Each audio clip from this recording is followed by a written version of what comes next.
పూర్ణచంద్రరావు గారు, at glance ఓవరాల్గా చూసినట్లయితే మీరు చేసినటువంటి ఆరోపణలు ఏవైతే ఉన్నాయో అవి పైకి మనకి నిజంగానే కనపడుతున్నాయి. కానీ పాలకులు దీన్ని అంగీకరించలేకపోవచ్చు. ఎందుకంటే వారు ఈ మధ్య పత్రికల్లో ఏమని ప్రకటన చేస్తున్నారంటే, మేము ప్రైవేటు విద్యా సంస్థల్లో సైతం ప్రజలకి అవకాశం కల్పించాలని విద్యా హక్కు చట్టం ద్వారా వాళ్ళకి ఉచితంగా ప్రవేశాలు కల్పిస్తున్నామని ఒకటి.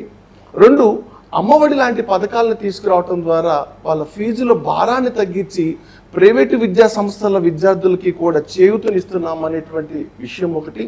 అలాగే వీరు ఇతర రాష్ట్రాలకు వెళ్ళి ఉన్నత విద్యా సంస్థల్లో అభ్యసించడానికి లక్షలాది రూపాయలు పొలాలు నమ్మి, స్థలాలు నమ్మి, కిడ్నీలు నమ్మి వీరు ఖర్చులు పెడుతున్నటువంటి కుటుంబాలకి ఆయా విద్యా సంస్థల్ని సమీపానికి తీసుకువస్తున్నాము. అవసరమైన క్షణాల్లో వాళ్ళకి ఉన్నత విద్యలో సైతం వారికి మేము మరి ఫీజు రీఎంబర్స్మెంట్ కానీ, స్కాలర్షిప్ ప్రోగ్రామ్ కానీ, మరి విదేశీ ఉన్నత విద్యా అవకాశాలు కానీ కల్పిస్తున్నామని చెప్తున్నారు. ఇవి ఏ మేరకు జరుగుతున్నాయి? ఎంతవరకు ఈ మీరు చెప్పినటువంటి తరగతులు అంటే బీసీకి సంబంధించి, ఎస్సీకి సంబంధించి, మైనార్టీకి సంబంధించి, very particularly very vulnerable and sensible అయినటువంటి ఉమెన్కి సంబంధించి, మహిళకి సంబంధించి ఇవి ఏ ఏ స్థాయిల్లో వీరు ఈ ఫలాలని అందుకుంటున్నారు, ప్రభుత్వం ఈ కార్యక్రమాల కోసం ఎంతెంత ఖర్చు పెడుతుంది అనేటువంటి గణాంక వివరాలు మన national all India Bahujan Samaj party దగ్గర ఉన్నాయా? ఇప్పుడు ఇందులో దీనికి పెద్ద రీసెర్చ్ కూడా ఏం అక్కర్లేదండి. Very good. గతంలో మనం ఇంజనీరింగ్ కాలేజెస్ చూసాం, ఇబ్బడి ముబ్బడిగా పెట్టారు. ఏం చేశారు? ఫీజు రీఎంబర్స్మెంట్ అని పెట్టారు. కొన్ని కాలేజెస్ ఫీజు రీఎంబర్స్మెంట్నే బతికినాయి. అసలు కొంతమంది స్టూడెంట్స్ ఎన్రోల్ కాకుండా కూడా ఎన్రోల్ అయినట్టు చూపించి, అటెండ్ అయిన వాళ్ళు డ్రాప్ అవుట్స్ అయినా సరే కంటిన్యూ అయినట్టు చూపించి కేవలం ప్రభుత్వం ఇచ్చే రీఎంబర్స్మెంట్ ఫీజుతోనే ఆ కాలేజీలు బతికినాయి. అంటే ఇక్కడ కూడా ఏం చేస్తుంది ప్రభుత్వం? పేదలకి చేస్తున్నామని చెప్తూ ఫీజు రీఎంబర్స్మెంట్ పథకం తెచ్చి మళ్ళీ ఎవరికి వీళ్ళు డబ్బులని బదలాయిస్తున్నారు? అక్కడ ఉన్నటువంటి కమ్మారెడ్డి కులాలకు చెందిన కాలేజీలకే ఇస్తున్నారు. మళ్ళీ వాళ్ళు బాగుపడుతున్నారు. ఇది ఒక దారి అనమాట. పేరుకు మాత్రం మీకు ఇస్తున్నాం, కానీ వాళ్ళకి కాదు. వాళ్ళ పేరున ఆ ఓనర్స్కి ఇస్తున్నారు. ఆ కాలేజ్ ఓనర్ వీళ్ళందరూ ఎవరండి? కాలేజ్ ఓనర్స్ అందరూ వ్యాపారస్తులు, వాళ్ళు విద్యావేత్తలు కాదు. దురదృష్టవశాత్తు మన ఆంధ్రప్రదేశ్లో అందరూ వ్యాపారస్తులు. విద్యావేత్తలు చాలా చాలా తక్కువ మంది ఉన్నారు. విద్యావేత్తలు పెట్టిన కాలేజెస్ పర్వాలా, ఓకే.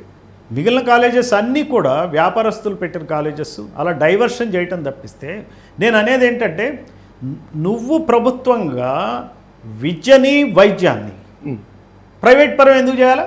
నీకు అసలు ఏం పని ఉన్నది? ఈ రాష్ట్రంలో చేసే పని ఏంటి చెప్పండి? ఈ పాలకులకి, ఎమ్మెల్యేలకి, అధికారులకి ఏం పని ఉందండి? ఇంత బ్యూరోక్రసీ ఉంది, ఇంతమంది ఐఏఎస్ ఆఫీసర్లు ఉన్నారు, చాలా యూపీఎస్సీలో మెరిటోరియస్ స్టూడెంట్స్ అందరినీ సెలెక్ట్ చేసి, క్యాండిడేట్ సెలెక్ట్ చేసి ఐఏఎస్ ఆఫీసర్లుగా అపాయింట్ చేస్తే వాళ్ళు చేసే పని ఏంటి చెప్పండి? ఈ రోజున సెక్రటరీస్ ఏం పని చేస్తున్నారు? Education secretary. ప్రైవేట్ కాలేజీలకి పర్మిషన్లు ఇవ్వడానికి సెక్రటరీలు ఉన్నారా, లేకపోతే గవర్నమెంట్ కాలేజెస్ నడపడానికి ఉన్నారా? మీరు నాకు చెప్పండి. అసలు నీ బాధ్యత ఏంటి? విద్య ప్రజలకు అందేట్టు చేయాలి. నువ్వు అది చేయట్లే. దాన్ని ప్రైవేటైజ్ చేసావు కాబట్టి అమ్మఒడి అనేది ఒకటి ఇస్తున్నావు. కాలు ఇది అడుసు తొక్కనేలా, కాలు కడగనేలా. నువ్వే రన్ చేయి. నువ్వు రన్ చేయాలి కదా. నువ్వు కాంట్రాక్ట్ బేసిస్ ఎంప్లాయ్మెంట్ తయారు చేస్తున్నావు. సో ఇదంతా కూడా మసిపూసి మారేడుకాయ చేయటం. కాబట్టి నేననేది ఏంటంటే, వైద్యం కూడా అదే ప్రాబ్లం ఈ రోజున. అన్ని ప్రైవేట్ హాస్పిటల్స్, గవర్నమెంట్ హాస్పిటల్స్లో ట్రీట్మెంట్ అనేది లేనే లేదు. నేను ఆ మధ్య ఇటలీ వెళ్ళినప్పుడు రోమ్లో నాకు తెలిసిన వాళ్ళు చెప్తా ఉన్నారు అక్కడ ఉన్నతాధికారులు. వాళ్ళు ఏం చెప్పారంటే, మనం వెళ్ళిన మనకేదన్నా విదేశీయుడై మనం వెళ్ళిన ఆ గవర్నమెంట్ హాస్పిటల్స్లో మనల్ని అడ్మిట్ చేసుకుని ట్రీట్మెంట్ ఇస్తారు, రూపాయి ఛార్జ్ చేయరు, ఫీజ్ చేయరు. అదే అమెరికాలో అయితే అది లేదు ఫెసిలిటీ. ఇటలీలో ఉంది. మన అమెరికా చేస్తామంటే ఇదేనా అమెరికా?